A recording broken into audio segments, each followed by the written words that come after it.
Our world is one of mystery and symbolism, there is no doubt, fellow mystics, and for one to decipher its history and reveal its fruit, which we call gnosis, he must be willing to observe, listen, understand, and open up his heart. There is no other way, and there never was. The mysteries of our world are concealed, for they would cause tremendous pain to the ones who are not yet ready to embrace their lesson. Apostle Paul, in a most profound metaphor written in his first epistle to the Corinthians, said that meat is the food of the strong, and that most people must be fed with milk, for they are not yet ready to receive the teachings of Christ. But those who seek shall always find the answers, for nothing stands in the way of the man whose heart is pure and virtuous. Many mystery schools have been formed throughout history to initiate and guide humanity in its next spiritual stage. From one astrological age to another, these mystery schools and their teachers burned the ashes of the past, rekindling the flame, as Manly P. Hall beautifully put it, in order to lead humanity towards progress. And one of these mystical schools we now know as the Rosicrucian Order. Welcome to Agrippa's Diary, the gathering place for modern mystics. Rosicrucianism, an intricate spiritual and cultural movement, traces its roots back to the early 17th century Europe and has evolved to manifest itself in various forms in contemporary times.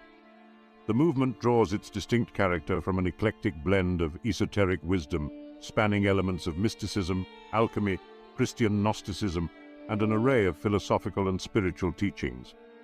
The origins of the Rosicrucian Order are steeped in mystery, traditionally linked to an enigmatic figure named Christian Rosenkreuz.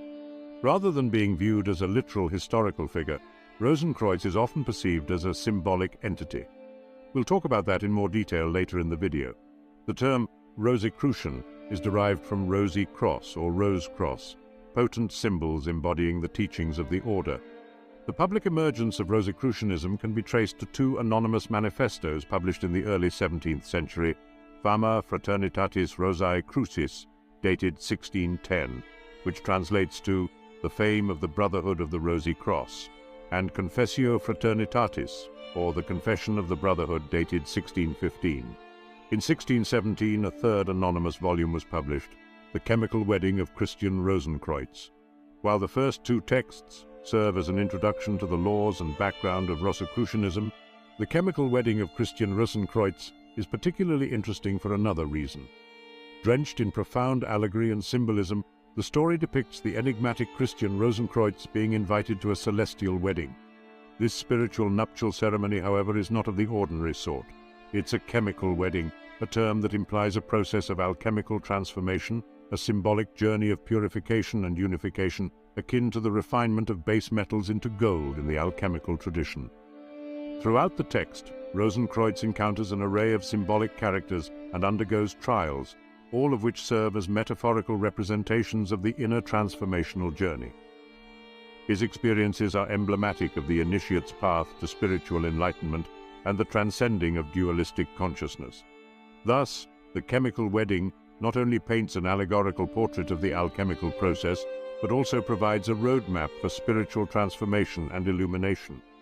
These seminal texts hinted at the existence of a clandestine brotherhood of enlightened minds, guardians of ancient wisdom who were subtly shaping the spiritual evolution of humanity from the shadows. Rosicrucian teachings pivot around concepts of spiritual enlightenment and inner wisdom, with the goal of unraveling the profound mysteries of existence. The emphasis is on comprehending and practicing the metaphysical laws that govern the cosmos. Adherents are encouraged to align their lives with these laws, thereby promoting their personal development and contributing to the collective advancement of humanity. In an era marked by profound turmoil, the enticing promise of spiritual transformation beckoned many, with manifestos stimulating the quest for esoteric wisdom. Esteemed occult philosophers from the 17th century, including the likes of Michael Meyer, Robert Flood, and Thomas Vaughan, exhibited a keen interest in the Rosicrucian worldview. Within his fascinating work, Silentium Post Clamors, written in 1617, Meyer offered an evocative portrayal of Rosicrucianism, tracing its origins to a primordial tradition. He writes, "Our roots reach back to the Egyptian and Brahminic civilizations, intertwining with the profound mysteries of Eleusis and Samothrace. We draw inspiration from the Persian Magi, the intellectual pursuits of the Pythagoreans, and the enlightened thought of the Arabs. This passage is often used by modern organizations that claim Rosicrucian heritage to strengthen the argument that the Rosicrucian Order has its roots in the mystery traditions, philosophy, and myths of ancient Egypt, dating back to approximately 1500 BCE. And while there is no solid ground on which one can stand when making this claim, it can't be denied that the symbolism, principles, and rituals performed by the Rosicrucians draw on those mystical and ancient sources. So, while the institution itself was officially formed in the late 16th or early 17th century, its roots go back much further in history. Throughout medieval Europe, mystical knowledge was often necessarily couched in symbolism or disguised and hidden in the love songs of troubadours, the formularies of alchemists, the symbolical system known as the Kabbalah, and the rituals of orders of knighthood. For example, Francis Thynne, one of the most intriguing figures of the 16th century and an adept alchemist, wrote a series of manuscripts that could serve as landmarks for Rosicrucian history. Thynne's fascination with the occult becomes prominently discernible in his treatise Homo Animal Social, a manuscript dated the 20th of October 1578.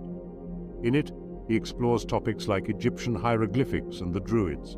He delves into the intricacies of notes, signs, tokens, characters, or voice signs that delineate general differences in sounds. Thynne exhibits an obvious enthusiasm for Kabbalah, lamenting the loss of what he considers the most profound knowledge, echoing the sentiments of the learned Kabbalist Mr. D, the author of Monas Hieroglyphica. Thynne recounts how Hebrew letters remained unwritten until the time of Adam's descendants, who, before the Great Flood, were custodians of this knowledge. Citing Josephus, Thynne suggests that the descendants of Seth etched their knowledge of celestial phenomena onto pillars. Furthermore, Thynne makes a veiled reference to the chaotic kingdom of traitors at the Tower of Babel. Here he critiques the masons whose poor construction skills led to their downfall, symbolized by their loss of the original pure language. Thynne also wrote a number of poems around the year 1600, which describe the early days of the forming of a secret society at a Rose Tavern. But I digress. Suffice it to say that, if one so desires to go down the rabbit hole, he could find many hints in many works of that time referring to a mysterious order that has a rose on a cross as its symbol. I will provide the links to some of these works on my Patreon page, where the transcript to this video will also be attached. So the next question that naturally arises at this point is, who is the founder of the Rosicrucian Order? If we conclude that Christian Rosenkreuz is just a symbolic figure, the only reasonable answer is that there is no such thing as one founder of the order. Christian Rosenkreuz might be a legendary archetype, but someone certainly wrote the Rosicrucian manifestos, and we can be certain that we are not talking about a single person here, but of a group. So, the founders of the order could also be the authors of these books, and this is where we transition to a more speculative territory. There are two figures that stand out the most as potential candidates for this title: Johannes Valentinus Andreae and Sir Francis Bacon. Johannes Valentinus Andreae was a German theologian and writer living in the late Renaissance period. His theological and philosophical knowledge, along with his known writing abilities, make him a plausible candidate for the creation of the Rosicrucian manifestos. This becomes particularly compelling when we consider the themes presented in the manifestos and those explored in Andrea's acknowledged works. The Rosicrucian manifestos portray a utopian vision of spiritual enlightenment and societal reformation, ideals that Andrea often expressed in his own writings. Perhaps the most intriguing piece of evidence is Andrea's later life reference to the Rosicrucian Fama and Confessio as a ludibrium, or jest. This statement has led some to believe that he may have had a direct role in the creation of these works, perhaps even as a sort of intellectual exercise or allegory that was later taken more literally by readers. Some scholars of esotericism suggest that Andrea said this to shield his clerical career from the wrath of the religious and political institutions of the day. Remember, this was still a time of great persecution, and some claim the Rosicrucians were the descendants of the Knights Templar, who were burned alive and persecuted for heresy by the Pope and King Philip IV. Around 1530, more than 80 years before the publication of the first manifesto, the Association of Cross and Rose already existed in Portugal in the convent of the Order of Christ home of the Knights Templar, later renamed Order of Christ. 3 bochetes were, and still are, on the aboboda, or vault of the initiation room. The rose can clearly be seen at the center of the cross. In this historical context, those who could be labeled as Rosicrucians would face great persecution, so the founders and authors needed to exercise discretion. Andrea was also part of an intellectual circle in Tübingen, Germany, known for its interest in esoteric ideas and societal reform. This aligns closely with the themes presented in the Rosicrucian manifestos, lending further credence to the idea that he, possibly along with others in his circle, may have contributed to the creation of these texts. On the other hand, Sir Francis Bacon, a philosopher, statesman, and advocate of empirical science in England, has also been proposed as a potential author of the manifestos. Bacon was known for his vision of a society enlightened by knowledge, a theme that resonates strongly with the principles espoused in the Rosicrucian texts. This vision is perhaps most clearly articulated in his work, The New Atlantis, which describes a utopian society guided by scientific inquiry and wisdom. Moreover, there are numerous symbolic and thematic parallels between Bacon's writings and the Rosicrucian manifestos. Some enthusiasts and researchers have pointed out similarities in how Bacon and the manifestos discuss the pursuit of knowledge, the reconciliation of religion and science, and the transformative power of wisdom. However, while both Andrea and Bacon present compelling cases, it's important to remember that these theories are speculative in nature. The true origins of the Rosicrucian Order and the authorship of the manifestos remain a mystery to this day. It's more likely that the Rosicrucian texts were the product of a collaborative effort by a group of like-minded individuals. In fact, some tie the formation of the Rosicrucian Order to the Invisible College, the precursor group to the Royal Society of London. The concept of Invisible College is mentioned in German Rosicrucian pamphlets in the early 17th century. Ben Jonson, a contemporary of William Shakespeare, referenced this concept in his Masque, a type of allegorical theatrical entertainment called The Fortunate Isles and Their Union, performed in 1624. In this context, the Invisible College may have symbolized a group of wise and virtuous individuals who, although hidden from public view, exert a beneficial influence on society. This interpretation is similar in spirit to the Rosicrucian notion of a secret fraternity working behind the scenes to enlighten and reform the world. The idea of such an order, exemplified by the network of astronomers, professors, mathematicians, and natural philosophers in 16th century Europe, promoted by such men as Johannes Kepler, Georg Joachim Rheticus, John Dee, and Tycho Brahe, gave rise to the Invisible College. This was the precursor to the Royal Society founded in 1660. It was constituted by a group of scientists who began to hold regular meetings to share and develop knowledge acquired by experimental investigation. Among these was Robert Boyle, who wrote, "The cornerstones of the invisible, or as they term themselves, the Philosophical College, do now and then honor me with their company." If you saw my video on Isaac Newton, you already know he was also a member of the Royal Society and a devoted student of alchemy and Hermeticism.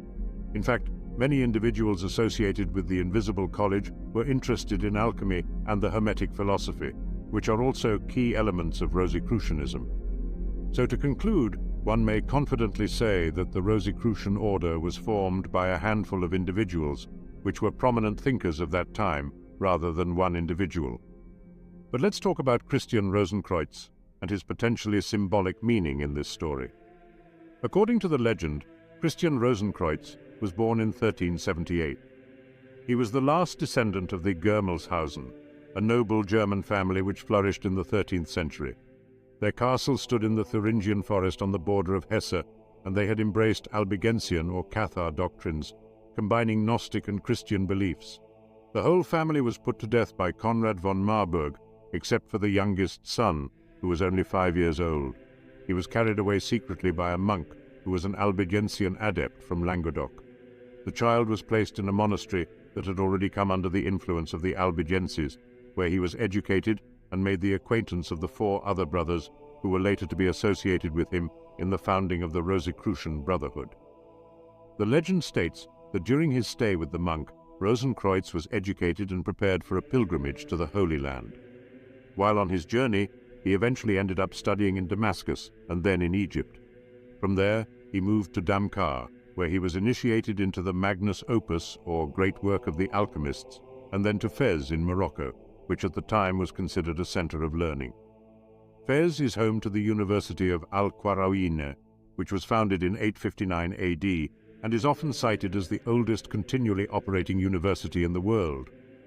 During his journey, he is said to have studied under Turkish, Arab, and Persian sages, possibly Sufi or Zoroastrian masters. But it was in Fez where Rosenkreutz is said to have been introduced to the elemental beings and started gaining a deeper understanding of nature and the universe.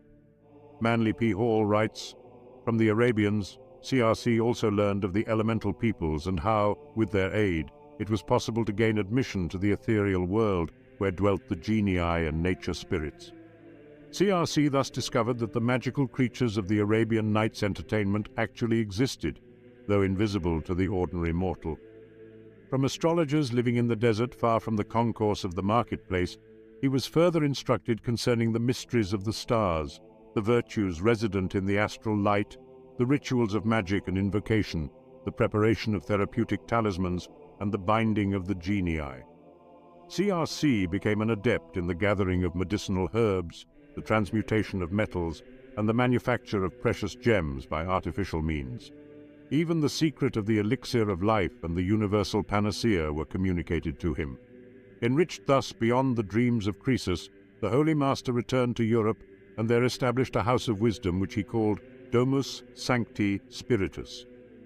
This house he enveloped in clouds, it is said, so that men could not discover it. What are these clouds, however, but the rituals and symbols under which is concealed the great arcanum, that unspeakable mystery which every true Mason must seek if he would become in reality a prince of the royal secret? Over time, Rosenkreutz gathered 8 members in his presence. According to the story, each member of the group undertook travels to different countries to acquire knowledge and understand different cultures and practices. They returned every year to the House of the Holy Spirit to share their learnings and insights.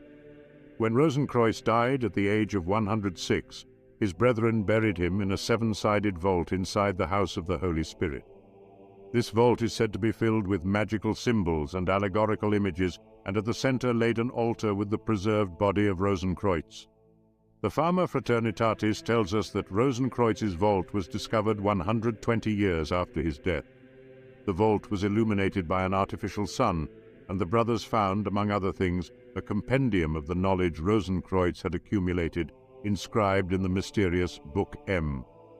The discovery of the tomb was seen as a signal to make the existence of the Rosicrucian Order known to the world, which marked the beginning of the spread of Rosicrucian ideas and teachings.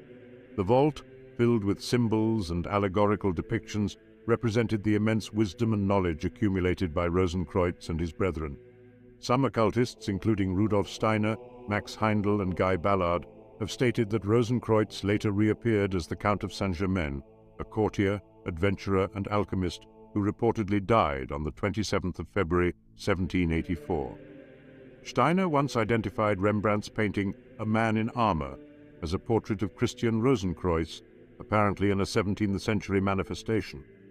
A beautiful and legendary story indeed that can take one in many confusing directions. However, its symbolic meaning is equally fascinating. Remember, this story is based on the Rosicrucian manifestos. The narrative outlined in the manifestos is typically understood symbolically, as was customary with all Hermetic and alchemical texts during that period. The texts do not expressly mention the birth and death years of Christian Rosenkreutz. However, a pair of statements in the second manifesto suggests the year 1378 as the birth year of our Christian father. As mentioned earlier, according to the story, he lived to be 106, indicating his death in 1484. The establishment of the order is similarly inferred to have taken place around 1407. Yet these numbers and the derived years aren't interpreted literally by many occultism scholars. They perceive them as symbolic and allegorical cues intended for those who are initiated. This interpretation draws its rationale from the manifestos themselves.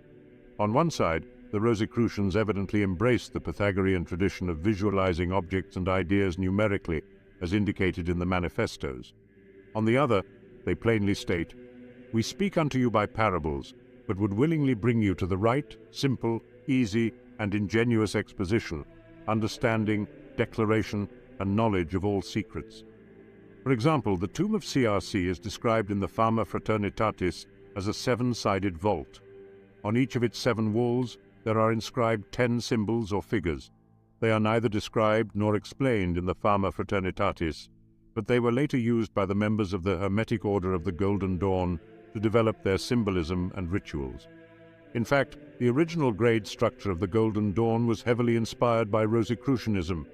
The founding members of the Golden Dawn were also Master Masons and members of Societas Rosicruciana in Anglia.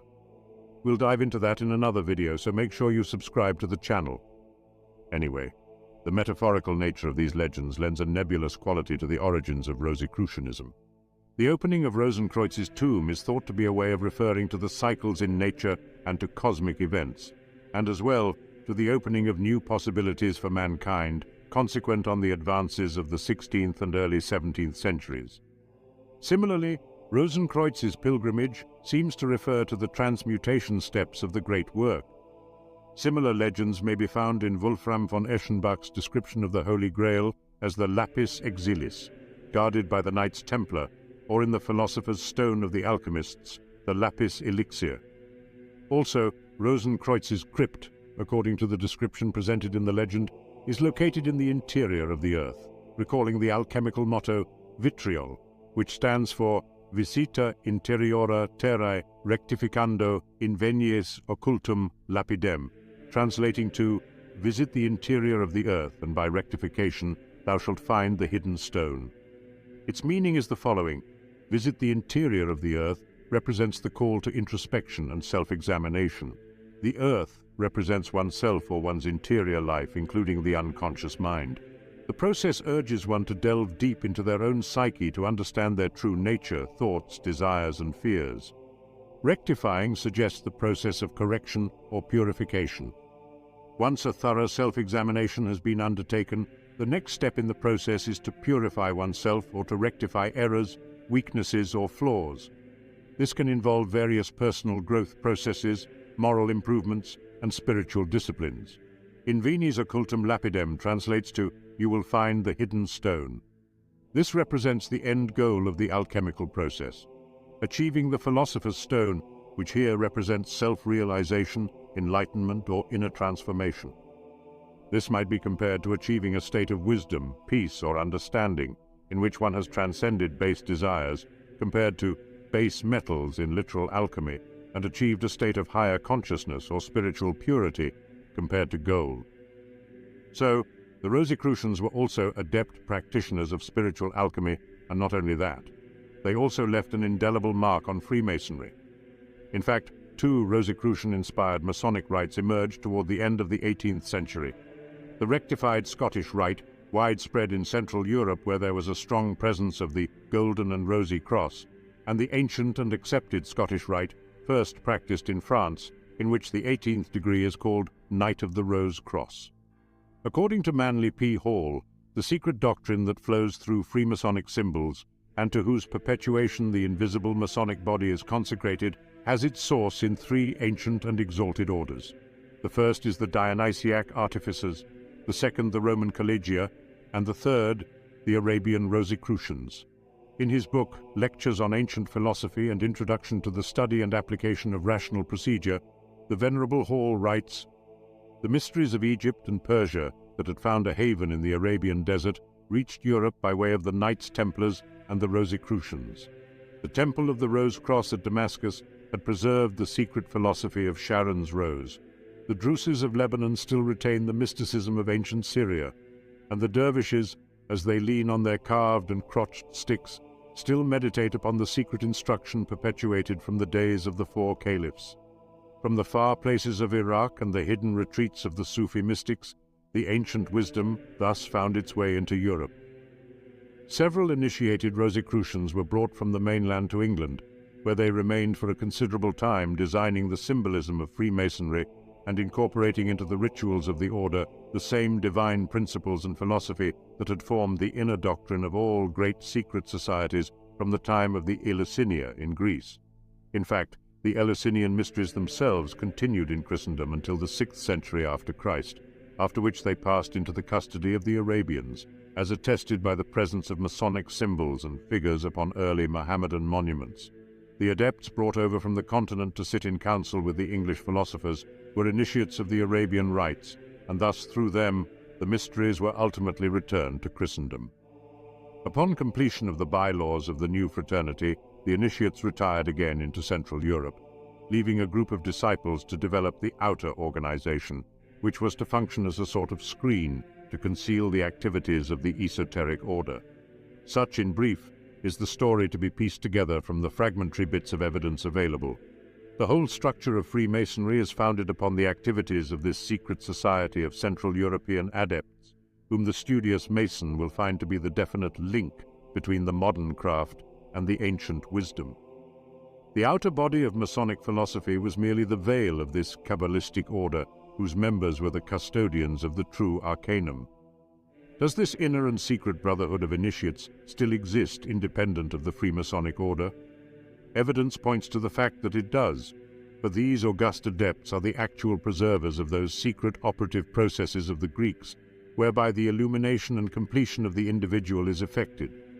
They are the veritable guardians of the lost word, the keepers of the inner mystery, and the Mason who searches for and discovers them is rewarded beyond all mortal estimation.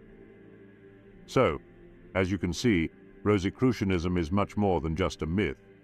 It is one of the primary keys to unlocking the history of Western esotericism, and not only that. Rosicrucianism had a profound impact on our history and the shaping of our modern society, whether we are aware of it or not.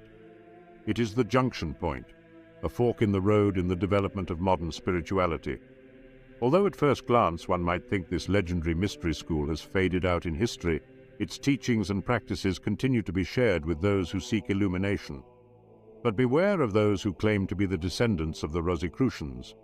There are many who fail to understand their history and, engulfed in an air of arrogance, have adapted mere fragments of this knowledge into New Age practices that fail to teach the fundamental lessons first.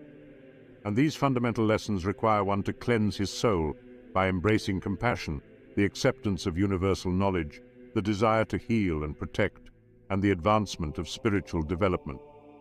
Only once all of these principles are adopted and embraced out of a pure heart, one may truly call himself a follower of the Rosicrucians. And with all of that being said, it's up to you to connect the dots, fellow mystic. Remember, this but an introduction to the Rosicrucian mysteries and is part of a larger series on this subject. Now, all of this considered, I am also interested to hear your opinion. Do you think Christian Rosenkreuz actually existed? Or his story is just an allegory that has been used to explain and reveal the history of the order? Share your thoughts in the comments below. I am eager to hear your thoughts, fellow mystic. If you want to delve deeper into the world of ancient wisdom and esotericism, be sure to like, share, and subscribe to the channel for more insightful videos. And if you want to support my mission to unearth and decipher the forgotten teachings of the ancient mysteries and the encrypted knowledge of Western esotericism, consider becoming a Patreon supporter. Until next time, continue to seek out the light. Hen to pan.